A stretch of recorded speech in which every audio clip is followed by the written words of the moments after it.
Merci Monsieur le Président. Chers collègues, déjà un petit mot, le Rassemblement national n'a jamais aussi mal porté son nom, puisque chaque intervenant a dit exactement la même chose. On a l'impression que vous n'êtes pas très bien coordonnés quand même.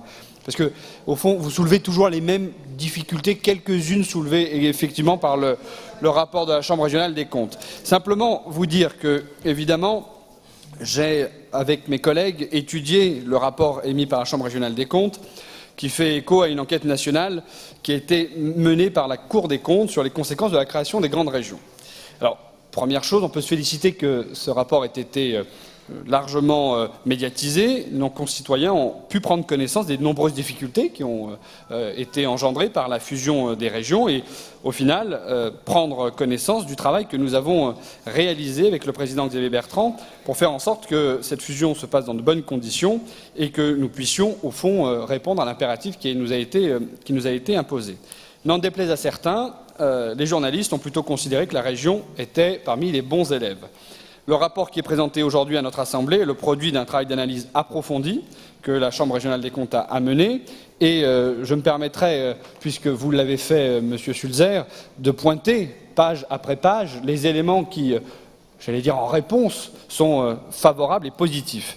Sur l'ensemble des 100 pages de ce rapport, parfois technique, c'est quand même le but et en tout cas la qualité de ce rapport et de cette institution financière que vous avez relevé, nous avons un certain nombre d'éléments importants.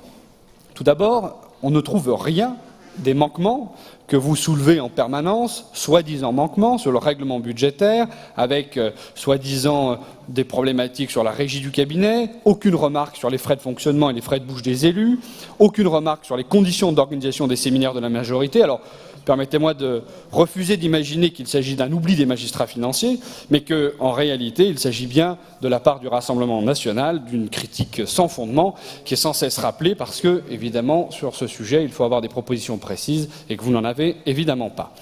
Au final, ce rapport, il est utile pour poursuivre notre travail de construction de notre nouvelle région. Et puis, évidemment, vous n'avez pas relevé, mesdames et messieurs du Front National, les observations qui ont été prises en compte, si ça vous fait plaisir. Vous avez seul la parole, monsieur le Camet, éléments... Vous avez dépassé les 2 minutes. Hein, tout à fait. Explication de vote que vous faites en même temps. Tout à fait, mais enfin 2, ça fait 8. Donc, si je puis me permettre... Mais comme il n'y a pas de vote, je vous invite à faire finir votre phrase. Très bien.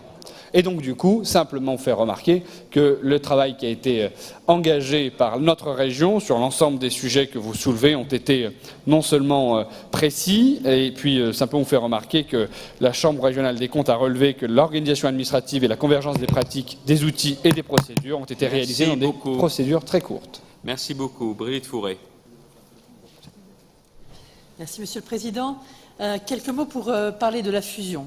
On sait que la fusion pour le personnel, c'était un enjeu qui était tout à fait essentiel.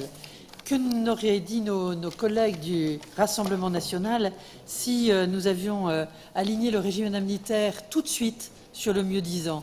Parce que je vous rappelle que les conséquences auraient été financièrement extrêmement lourdes à supporter.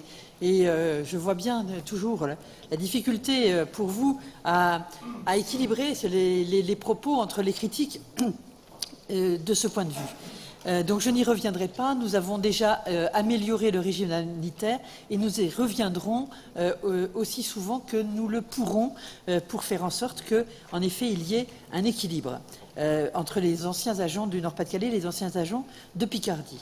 Mais je voulais intervenir plus précisément sur les conditions de travail. Parce qu'en effet, suite au diagnostic CECAFI réalisé en décembre 2017 et donc suite aux recommandations de cet expert agréé sur les modalités de gouvernance et de définition du plan d'action, un rapport a été présenté au CHSCT le 8 février 2018 définissant la méthodologie d'élaboration du plan d'action, puis un rapport au CHSCT le 29 mars 2018 présentant la structuration du plan d'action décliné en 11 défis à relever pour notre institution. Ainsi, il y a bien un plan d'amélioration des conditions de travail et de lutte contre les risques psychosociaux qui a été élaboré et qui a été lancé. Alors, avec une méthode. La méthode, c'est pour les agents et par les agents. De nombreux ateliers ont été tenus avec eux, un comité de pilotage se tient régulièrement et donc 7 défis et 5 priorités ont été élaborés, 30 actions engagées, certaines sont d'ores et déjà réalisées, par exemple le télétravail, d'autres sont en cours, par exemple la charte sur le droit à la déconnexion, Donc, sans détailler toutes ces actions, parce que je serai trop longue et je ne rentrerai pas dans les 2 minutes, eh bien, je voulais dire que, évidemment, tout est mis en œuvre pour faire en sorte que les agents puissent travailler dans de bonnes conditions, parce que nous leur devons bien cela. Et j'aurai l'occasion avec les représentants du personnel le mois prochain